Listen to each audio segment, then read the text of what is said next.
Welcome बच्चों इसके पहले वीडियो में हम लोगों ने देखा था कि प्रकाशिकी को दो भागों में बांटा और पहला भाग किरण प्रकाशिकी कहलाया और दूसरा भाग तरंग प्रकाशिकी कहलाया।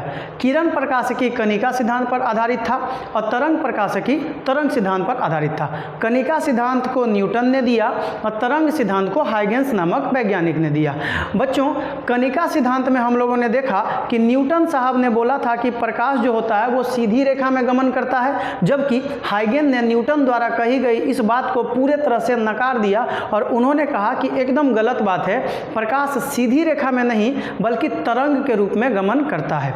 तो बच्चों, आज के वीडियो में हम लोग यही सीखेंगे कि आखिर प्रकाश सीधी रेखा में गमन करता है कि तरंग के रूप में गमन करता है। इन सभी बारे में हम लोग सीखेंगे और आगे क्या क्या पढ़ना है इन सभी बारे में भी हम लोग चर्चा करेंगे। तो बच्चों, जैसा कि आप लोगों को पता है कि यहाँ पे हमें दो बातें समझ में आई। क्या आई? तो प्रकाश जो है वो सीधी रेखा में गमन करती है, सीधी रेखा में गमन करती है। इस बात को किसने बोला? तो इस बात को हमारे न्यूटन साहब ने बोला, ठीक है ना। उसके बाद हमें एक बात और पता चला, क्या कि नहीं दोस्त, तरंग, ये जो प्रकाश होता है ना वो तरंग के रूप में भी गमन करता है। किसके रूप में गमन करता है? तरंग के रूप में गमन करता है, सीधी रेखा के रूप में गमन नहीं करता है। ये बात किसने बोला? तो ये बात हाइगेंस ने बोला। कौन बोला? तो हाइगेंस नामक वैज्ञानिक ने बोला। देखिए, आप लोगों के मन में भी ये ख्याल आता होगा और आप लोगों ने पढ़ा होगा कि प्रकाश तो सीधी रेखा में गमन करता है। 10th क्लास में आप लोगों ने पढ़ा था प्रकाश सीधी रेखा में गमन करता है। ई तो बोल रहा है कि सीधी रेखा में गमन नहीं करता है। आधा से ज़्यादा बच्चा जो लोग इस वीडियो को देख रहे हैं उनको समझ में आता होगा क्या कि नहीं, न्यूटन सही थे बल्कि हाइगेंस गलत था। प्रकाश तरंग के रूप में नहीं सीधी रेखा में गमन करता है। दरअसल भैया एक बात समझिए कि प्रकाश जो होता है ना वो सीधी रेखा में गमन तो करता ही करता है, लेकिन प्रकाश के कुछ पार्ट जो होता है वो तरंग के रूप में भी गमन करता है। कहने का मतलब है कि प्रकाश सीधी रेखा और तरंग दोनों रूप में गमन करता है और प्रकाश के इसी नेचर को हम लोग कहते हैं द्वैध प्रकृति। क्या कहते हैं? द्वैध प्रकृति। ये क्या है? तो ये इसलिए है क्योंकि प्रकाश सीधी रेखा में भी गमन करता है और तरंग के रूप में गमन करता है। दोनों तरह से गति करने के कारण ही प्रकाश का यानी ये दोनों नेचर दिखाता है। इसी को हम लोग कहते हैं द्वैध प्रकृति, ठीक है ना। ये बात कौन कौन बोला था? तो गौर से देखना है बच्चों, ये बात आधुनिक भौतिकी यानी मॉडर्न फिजिक्स जो है, आधुनिक भौतिकी में आपको समझ में आएगा। आधुनिक भौतिकी में इस बात को क्लियर किया, कौन किया?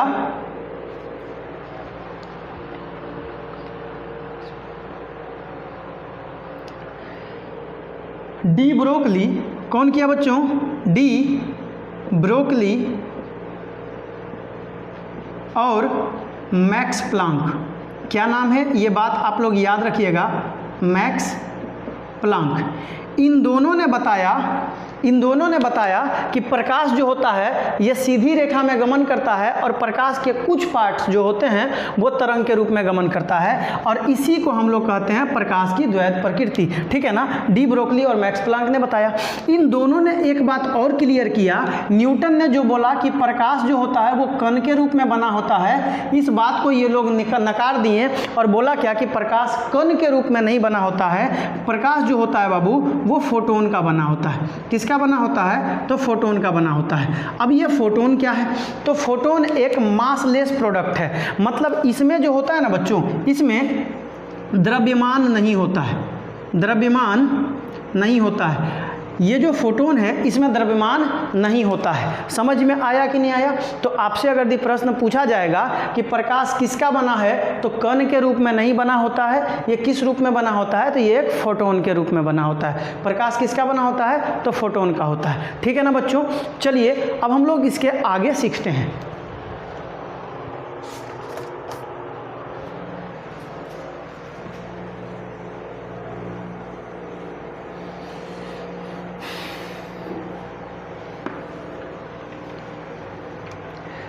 प्रकाश के द्वैध प्रकृति के बारे में किसने बताया?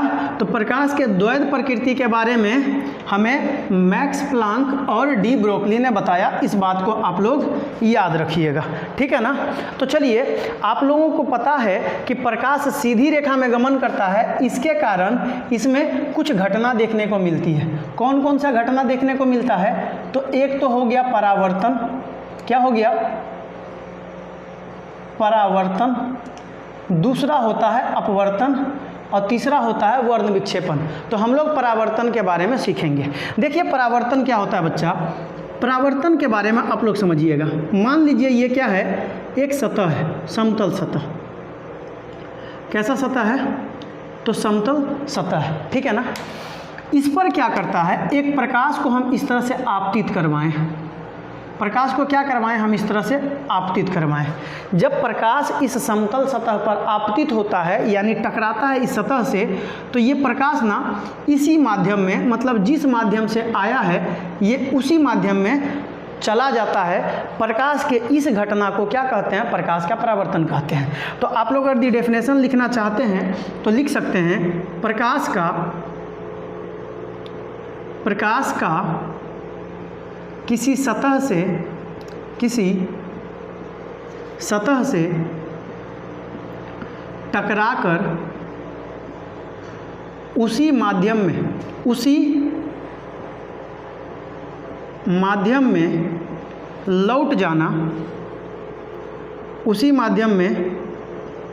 लौट जाना प्रकाश का परावर्तन कहलाता है। प्रकाश का परावर्तन कहलाता है।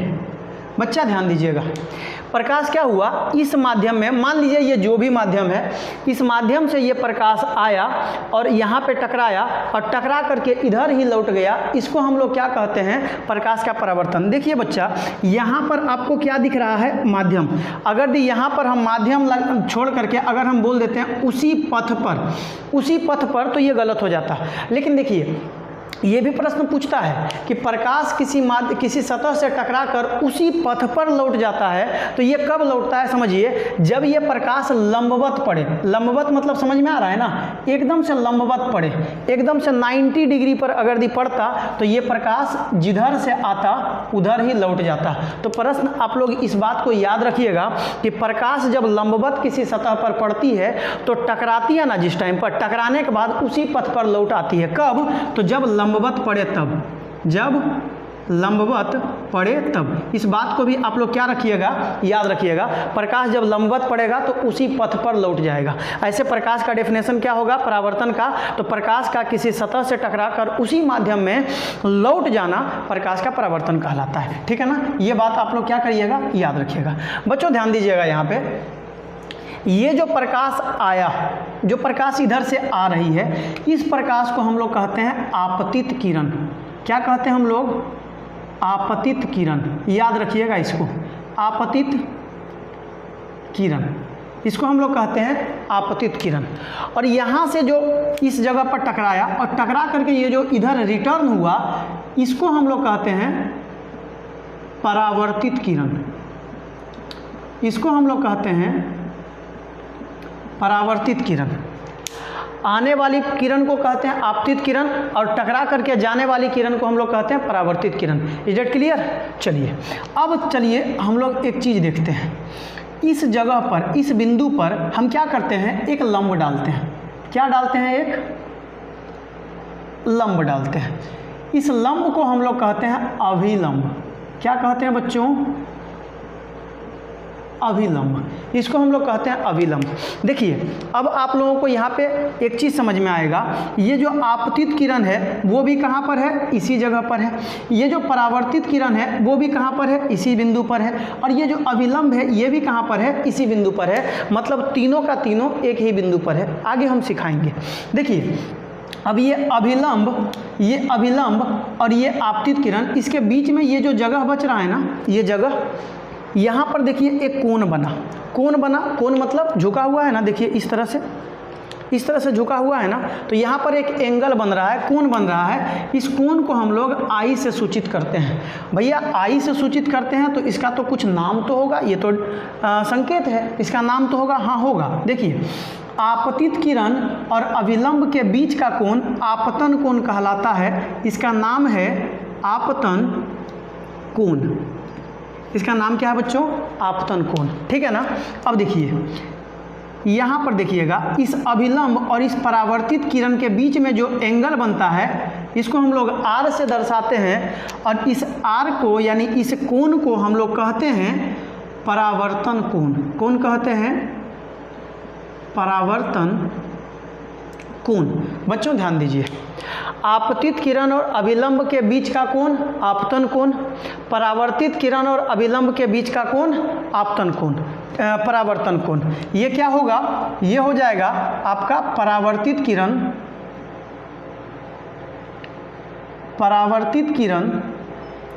तथा अभिलंब के बीच का कोण, तथा अभिलंब के बीच का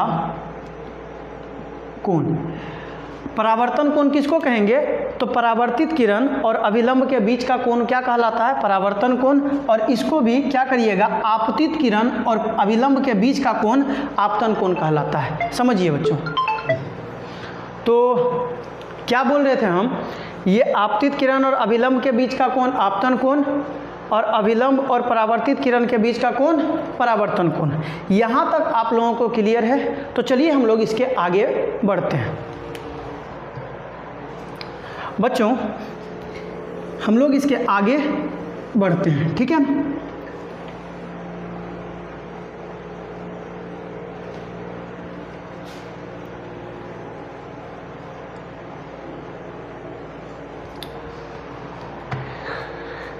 ध्यान दीजिएगा, ध्यान देना है, ठीक है। देखिए हमने क्या बनाया था, ये एक समतल सतह था। ये क्या था? एक सतह था। यहाँ तक आप लोगों ने सीखा था।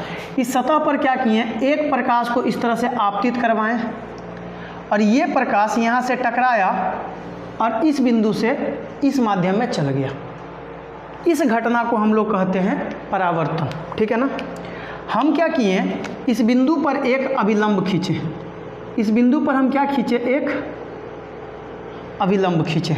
तो ये हो गया आपतित किरण, ये हो गया परावर्तित किरण, ये हो गया अभिलंब, ये हो गया आई, ये हो गया आर।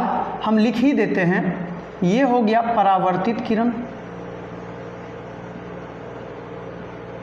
परावर्तित किरण, ये हो गया आपतित किरण, आपतित किरण, ये हो गया अभिलंब। यहाँ पर आप लोग एक बात को ध्यान दीजिएगा, जो हम थोड़ा देर पहले भी आपसे हम डिस्कस किए। यहाँ आप लोग ध्यान दीजिए, ये जो आपतित किरण है यहाँ से आई और इस बिंदु पर आकर टकराया। आपतित किरण इस बिंदु पर टकराया, यही बिंदु से परावर्तित किरण यानी रिफ्लेक्ट होकर इधर गुजरा। तो देखिए, और इसी बिंदु पर अभिलंब है। तो बच्चा ध्यान दीजिएगा, हम लोग कह सकते हैं कि आपतित किरण, कौन सा किरण? आपतित किरण, आपतित किरण, परावर्तित किरण, परावर्तित किरण और ये अभिलंब है, तथा अभिलंब तथा अभिलंब, ये जो तीनों है, तीनों एक ही बिंदु पर है, यहीं पर है, तीनों एक ही बिंदु पर है, तीनों एक ही बिंदु पर है ना।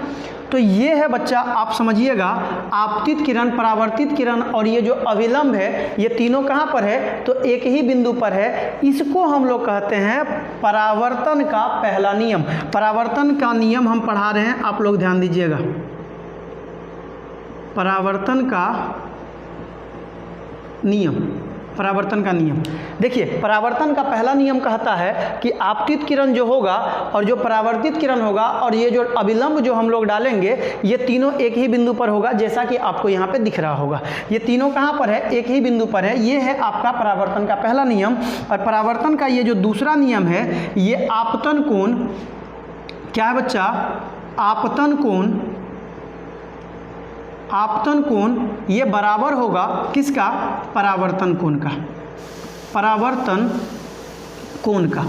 तो ध्यान दीजिए परावर्तन का दो नियम होता है, एक होता है आपतित किरण, परावर्तित किरण तथा अभिलंब तीनों एक ही बिंदु पर होगा और आपतन कोण परावर्तन कोण के बराबर होगा। आपसे मान लीजिए एक प्रश्न पूछेगा, क्या पूछेगा प्रश्न? तो यहाँ पर देखिए आपको हम एक क्वेश्चन देते हैं, आप लोग ध्यान दीजिएगा।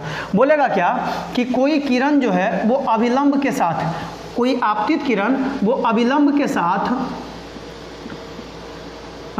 45 डिग्री का कोण बनाती है। कोई किरण है, आपतित किरण है, ये अभिलंब के साथ कितना डिग्री का कोण बनाती है? 45 डिग्री का कोण बनाती है। तो बताइए इसका परावर्तन कोण कितना होगा? तो देखिए आपतित किरण है, अभिलंब के साथ कोण बना रहा है, मतलब आपतन कोण बना रहा है, आई बना रहा है ना? क्या बना रहा है? आई बना रहा है, आपतन कोण बना रहा है। और परावर्तन का दूसरा नियम कहता है कि जितना आपका आपतन कोण होगा उतना ही आपका परावर्तन कोण होगा, मतलब आपतन कोण जो होता है वो बराबर होता है परावर्तन कोण का। तो आपतन कोण आपका 45 है तो परावर्तन कोण भी क्या हो जाएगा? 45 डिग्री ही होगा। इस बात को आप लोग याद रखिएगा, ठीक है ना? तो इसे इरेज कर देते हैं, ठीक है? तो आप लोगों ने परावर्तन का नियम तक आप लोगों ने सीख लिया। परावर्तन के नियम तक आप लोग क्या किए? सीख लिए। चलिए अब हम लोग आगे बढ़ते हैं। तो यहाँ तक अगर आप लोगों को कोई दिक्कत हुआ होगा तो आप लोग नीचे कमेंट बॉक्स में आप इसके रिलेटेड क्वेश्चंस आप लोग पूछ सकते हैं। आप उस डाउट को पूछिएगा, मैं कोशिश करूँगा कि अगले वीडियो में आपका वो डाउट क्लियर कर दे, ठीक है? देखिए बच्चों, अब ये परावर्तन क्या होता है ये सीख लिए, परावर्तन के नियम सीख लिए। अब परावर्तन कितने प्रकार का होता है तो अब हम लोग सीखेंगे परावर्तन के प्रकार, कितने प्रकार का परावर्तन होता है। तो बच्चों ध्यान दीजिएगा, परावर्तन जो होता है वो दो प्रकार का होता है। एक होता है नियमित परावर्तन, नियमित परावर्तन सिखाएंगे अभी आपको ये नियमित परावर्तन क्या होता है। एक होता है नियमित परावर्तन और दूसरा होता है अनियमित परावर्तन।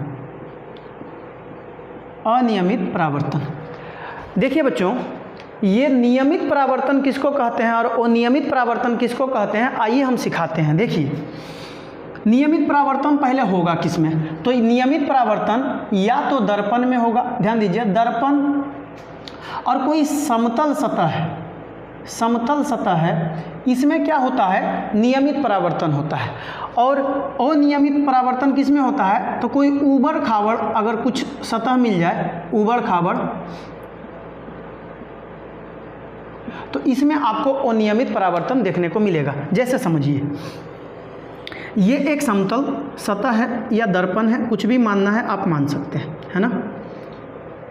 क्या करते हैं बच्चों, इसमें हम क्या किए, इस तरफ से हम क्या किए, एक प्रकाश लाएं, आपतित कराएं, ये प्रकाश इधर लौट गया, ठीक है? फिर हम क्या किए, एक और प्रकाश दूसरा हम इधर आपतित कराएं सेम एंगल पर, तो ये सेम इसी दिशा में, मतलब जिधर ये गया उधर ही ये भी चल गया। फिर हम क्या किए, सेम एंगल पर कोई और हम क्या किए, प्रकाश को आपतित कराएं तो ये भी इधर ही चल गया। तो देखिए सबका दिशा सेम है ना, सबका दिशा एक ही तरफ है। तो ये परावर्तन जो हुआ ये परावर्तन कहलाया नियमित परावर्तन। नियमित परावर्तन ये कहलाया नियमित परावर्तन। लेकिन अगर हम कोई सतह लेते हैं इस तरह से, इस तरह का कोई अगर सतह है तो देखिए बच्चों इधर हम क्या करते हैं, अगर यदि कोई प्रकाश इस जगह पर आपतित हुआ तो ये इस तरह से चल जाएगा, है ना? इस तरह से चल जाएगा परावर्तन के बाद। अगर कोई प्रकाश इधर आपतित हुआ तो देखिए ये क्या होगा, इधर चल जाएगा, ठीक है ना? कोई प्रकाश इधर आपतित हुआ तो ये इधर चल जाएगा। तो इस प्रकार का परावर्तन कहलाता है अनियमित परावर्तन। नियमित परावर्तन, है ना। तो नियमित परावर्तन और अनियमित परावर्तन क्या होता है, आप लोगों ने इसे सीखा। नियमित परावर्तन किसमें किसमें होगा, तो दर्पण में होता है, कोई समतल सतह है उसमें होगा।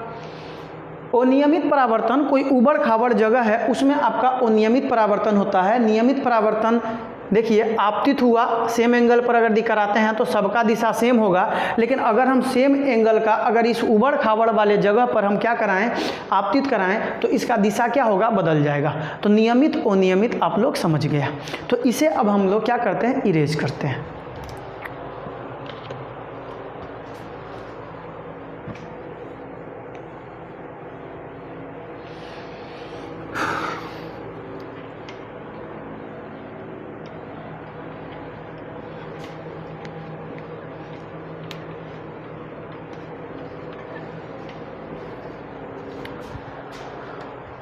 बच्चों ध्यान दीजिएगा, जितना भी चीज़ आपको इस ऑप्टिक्स में बताया जाएगा आप उसका एक सेपरेट नोट्स बना लीजिए। ये बहुत ही इंपॉर्टेंट है आपके एग्जाम के दृष्टिकोण से।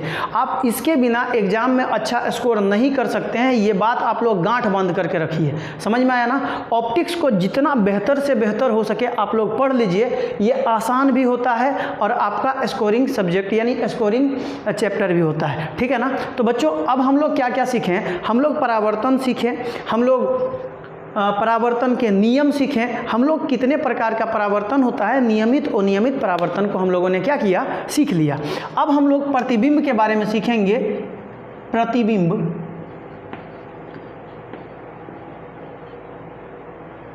इमेज, इमेज लोग पढ़ते हैं, है ना। तो देखिए सबसे पहले तो हम लोग इसका डेफिनेशन लिख लेते हैं। आप लोग भी मेरे साथ साथ डेफिनेशन को कॉपी करिए। देखिए लिखना है परावर्तन या अपवर्तन के बाद, अपवर्तन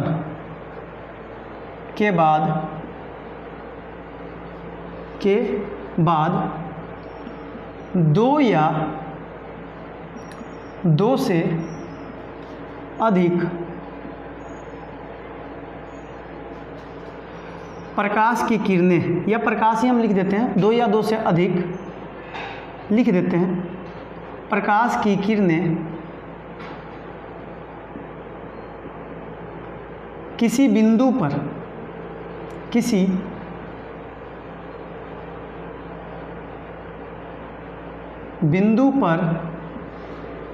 आकर मिलती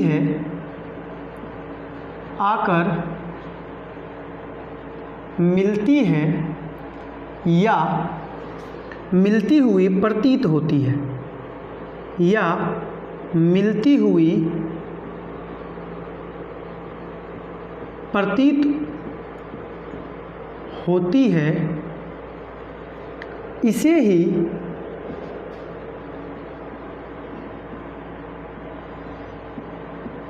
प्रतिबिंब कहते हैं। ध्यान दीजिए बच्चों, हम क्या बोलें कि परावर्तन या अपवर्तन के बाद, यानी इसमें हम परावर्तन को भी ले लिए, अपवर्तन को भी ले लिए, क्योंकि परावर्तन के जस्ट बाद हम क्या सिखाएंगे, आपको अपवर्तन सिखाएंगे। तो अपवर्तन में अलग से प्रतिबिंब का डेफिनेशन लिखाना होता, इससे बेहतर है हमने इसी में लिखा दिया, परावर्तन हो या तो अपवर्तन हो। इसके बाद प्रकाश जो होता है, दो या दो से अधिक प्रकाश की किरणें किसी बिंदु पर आकर के मिलती है, यानी सचमुच में आकर के मिलेगी, या तो मिलती हुई प्रतीत होती है। ध्यान दीजिएगा, क्या होता है, मिलती है या तो मिलती हुई प्रतीत होती है। इसे ही, यानी ये जो हुआ है आकर के मिला या मिलती हुई प्रतीत हुई, यही क्या कहलाता है, प्रतिबिंब कहलाता है। Is that clear. यहाँ तक आप लोगों ने सीखा। बच्चों ये जो प्रतिबिंब होता है, ये प्रतिबिंब कितने प्रकार के होते हैं, तो ये जो प्रतिबिंब होता है, प्रतिबिंब दो प्रकार के होते हैं। प्रतिबिंब जो होता है, प्रतिबिंब दो प्रकार के होते हैं, दो प्रकार के होते हैं। कौन कौन सा, तो पहला होता है वास्तविक प्रतिबिंब, पहला होता है वास्तविक प्रतिबिंब, और ये जो दूसरा होता है आभासी या काल्पनिक प्रतिबिंब। इसको आभासी बोलिए या तो इसको काल्पनिक बोलिए, बात एक ही है। काल्पनिक प्रतिबिंब, ध्यान दीजिए, प्रतिबिंब दो प्रकार के होते हैं, एक होते हैं वास्तविक प्रतिबिंब, एक होते हैं आभासी प्रतिबिंब। आप पूछिएगा कि भैया वास्तविक प्रतिबिंब किसे कहते हैं, आभासी प्रतिबिंब किसे कहते हैं, तो टेंशन मत लीजिए, मैं आपको सब चीज़ बताऊंगा। तो थोड़ा सा इसके डेफिनेशन के बारे में चर्चा कर देते हैं। देखिए, बार बार इस तरह से डेफिनेशन लिखाएंगे तो वीडियो लंबा बनेगा। तो आप लोग समझिए, ये जो प्रतिबिंब जो वास्तविक है, इसको ये क्या होता है, इसका डेफिनेशन क्या लिखेंगे। तो देखिए, सिंपल सी बात है, हम वास्तविक प्रतिबिंब का डेफिनेशन बोल रहे हैं। आप इसमें लिखिएगा कि परावर्तन या अपवर्तन के बाद दो या दो से अधिक प्रकाश की किरणें किसी बिंदु पर आकर के मिलती है, इसे ही वास्तविक प्रतिबिंब कहते हैं। मिलती है, समझ में आ रहा है, एकदम सचमुच। वास्तविक मतलब क्या हुआ है, सचमुच में ये काम हुआ है, समझ में आ रहा है।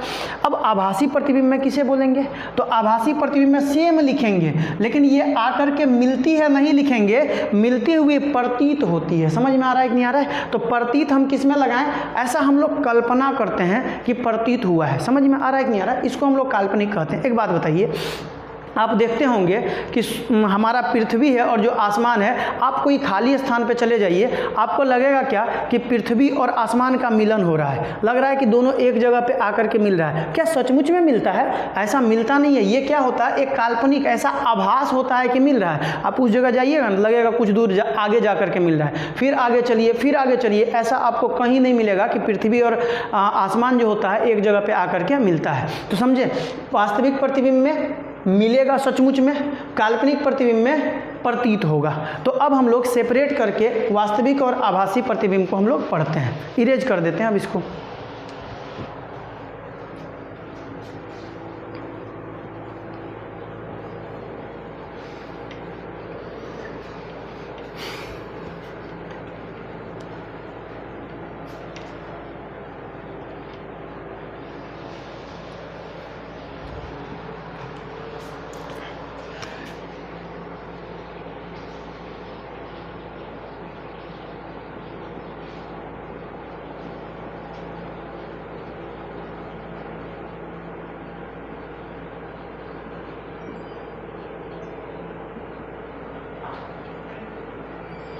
देखिए बच्चों, वास्तविक प्रतिबिंब, एक बार मैं डेफिनेशन बोल देता हूं, आप लोग चाहिएगा तो मेरे साथ साथ लिख सकते हैं। वास्तविक प्रतिबिंब किसे कहते हैं, तो परावर्तन या अपवर्तन के बाद दो या दो से अधिक प्रकाश की किरणें किसी बिंदु पर जा कर के वास्तव में मिलती है, उसी बिंदु को वास्तविक प्रतिबिंब कहते हैं। ठीक है ना। अब इसमें समझते हैं होता क्या क्या है। यदि कोई प्रतिबिंब वास्तविक होगा तो हम कैसे पता करेंगे कि ये प्रतिबिंब वास्तविक होता है। तो ये जो प्रतिबिंब वास्तविक होगा तो ये क्या होगा, उल्टा होगा। पहला बात तो आप लोग ये याद रखिएगा, वास्तविक प्रतिबिंब यदि होगा तो कैसा होगा, उल्टा होगा, तभी ये प्रतिबिंब कैसा होगा, वास्तविक होगा। तो वास्तविक प्रतिबिंब उल्टा होता है, ये बात आप लोग याद रखिएगा। दूसरा बात आप लोग याद रखिएगा, यदि प्रतिबिंब वास्तविक होगा तो इसे हम लोग पर्दे पर प्राप्त कर सकते हैं। पर्दे पर प्राप्त कर सकते हैं। यदि प्रतिबिंब वास्तविक होगा तो ये क्या होगा, उल्टा होगा, और इसे हम लोग क्या कर सकते हैं, पर्दे पर प्राप्त कर सकते हैं। ठीक है ना। चलिए अब दूसरे नंबर पे हम लोग आते हैं। अगर प्रतिबिंब आभासी हो गया तो, अगर प्रतिबिंब आभासी होगा, यानी आभासी प्रतिबिंब के बारे में हम लोग देखते हैं। बच्चों इसका भी डेफिनेशन हम आपको बता देते हैं कि परावर्तन या अपवर्तन के बाद, यदि परावर्तन या अपवर्तन के बाद दो या दो से अधिक प्रकाश की किरणें किसी बिंदु पर जाकर के मिलती हुई प्रतीत होती है तो उस बिंदु को, उस वस्तु का आभासी प्रतिबिंब कहते हैं। अगर प्रतिबिंब आभासी होगा तो सबसे पहला तो ये समझिए, ये प्रतिबिंब कैसा होगा, तो सीधा होगा। ठीक है। दूसरा, इसे हम लोग पर्दे पर प्राप्त नहीं कर सकते हैं, पर्दे पर प्राप्त नहीं कर सकते हैं। अगर प्रतिबिंब आभासी होगा तो ये सीधा होगा और इसे पर्दे पर प्राप्त नहीं कर सकते। देखिए बच्चों, हमारी जो आँख है ना, आँख, ये जो हमारा आँख है,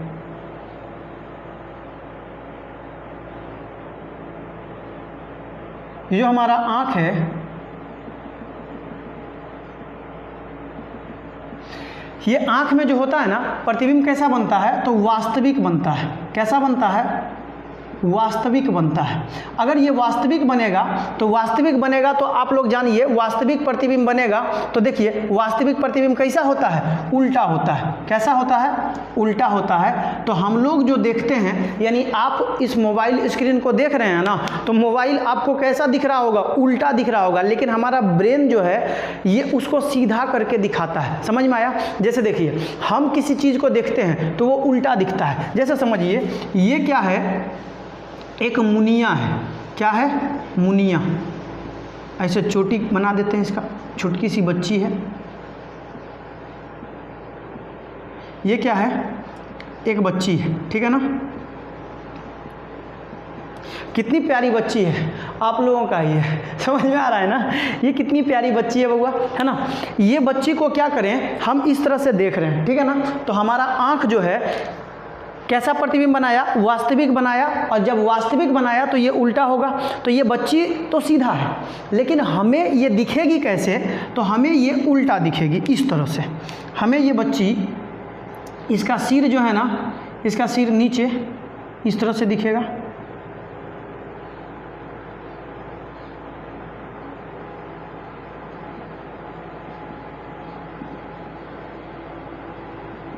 इस तरह से हमको ये बच्चे क्या करेगा? दिखेगा। समझिए, ये बच्चा हमें इस तरह से दिखाई पड़ेगा। क्यों पड़ेगा? क्योंकि हमारा आँख वास्तविक प्रतिबिंब बनाता है, और वास्तविक प्रतिबिंब हमेशा कैसा होता है? उल्टा होता है। तो ये बच्ची हमें उल्टा दिखाई पड़ेगा, ठीक है ना? तो हमें तो हर चीज़ उल्टा दिखना चाहिए, तो दिखता क्यों नहीं है? क्योंकि हमारा ये ब्रेन है ना, ये उल्टे प्रतिबिंब को सीधा करके दिखाता है। समझ में आ रहा है कि नहीं आ रहा है? चलिए, यहाँ तक आप लोग सीख गए। मिटा दूँ? गुड।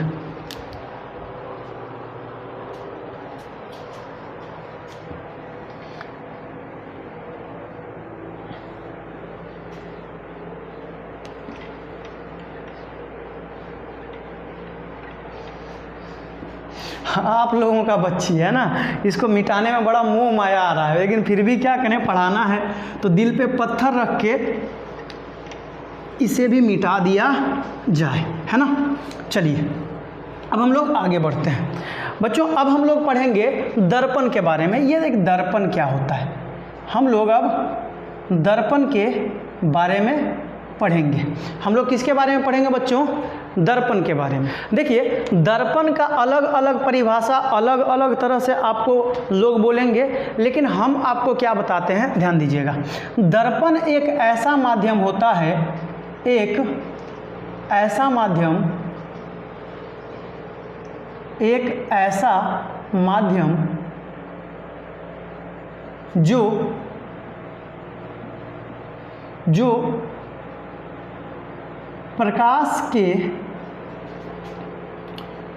जो प्रकाश के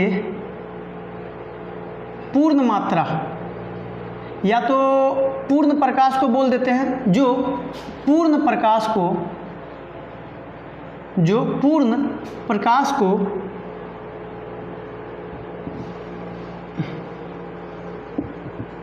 परावर्तित कर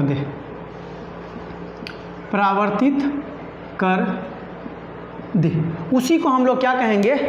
दर्पण कहेंगे। मतलब ये क्या करेगा, अगर मान लीजिए 100% प्रकाश को क्या कर दे? परावर्तित कर दे, वो दर्पण कहलाता है। देखिए, कोई भी चीज़ इस संसार में, कोई भी चीज़ 100% नहीं होता है, लेकिन हम लोग मान के चलते हैं कि दर्पण वही होता है जो क्या होता है? पूरे प्रकाश को, यानी 100% प्रकाश को क्या कर दे? परावर्तित कर दे। उसे हम लोग कहते हैं दर्पण। क्लियर? चलिए देखिए, अब ये दर्पण होते हैं कितने प्रकार के? तो बच्चों, दर्पण जो होता है ना, वो दर्पण 2 प्रकार के होते हैं। पहला होता है गोलीय दर्पण। क्या होता है? गोलीय दर्पण। गोली दर्पण और एक होता है समतल दर्पण। समतल दर्पण, समतल दर्पण। देखिए दो प्रकार के दर्पण होते हैं, समतल दर्पण और गोलीय दर्पण। कौन कौन से दर्पण? समतल दर्पण और गोलीय दर्पण। दर्पण के कितने प्रकार? तो दो प्रकार, समतल दर्पण और गोलीय दर्पण। अब ये गोलीय दर्पण है ना बच्चों, ये गोलीय दर्पण दो प्रकार के होते हैं। एक होता है उत्तल दर्पण, एक होता है उत्तल दर्पण और एक होता है अवतल दर्पण। एक होता है अवतल दर्पण। ध्यान दीजिए, हम लोगों ने क्या क्या सीखा? हम लोगों ने दर्पण के बारे में सीखा, ये एक ऐसा माध्यम होता है जो प्रकाश के पूर्ण मात्रा को क्या करता है? परावर्तित कर देता है। मतलब 100% प्रकाश को क्या करेगा?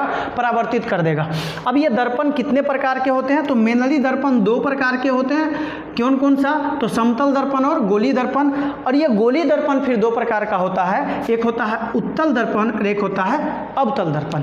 बच्चों आज इस वीडियो में हम लोग इतना ही रहने देते हैं। इसके बाद जो भी है गोलीय दर्पण, समतल दर्पण, उत्तल दर्पण, अवतल दर्पण, इन सभी में किस किस पोजीशन पे रखने पर प्रतिबिंब कहाँ कहाँ बनेगा, कैसा कैसा बनेगा, ये सब हम लोग अगले वीडियो में सीख लेंगे।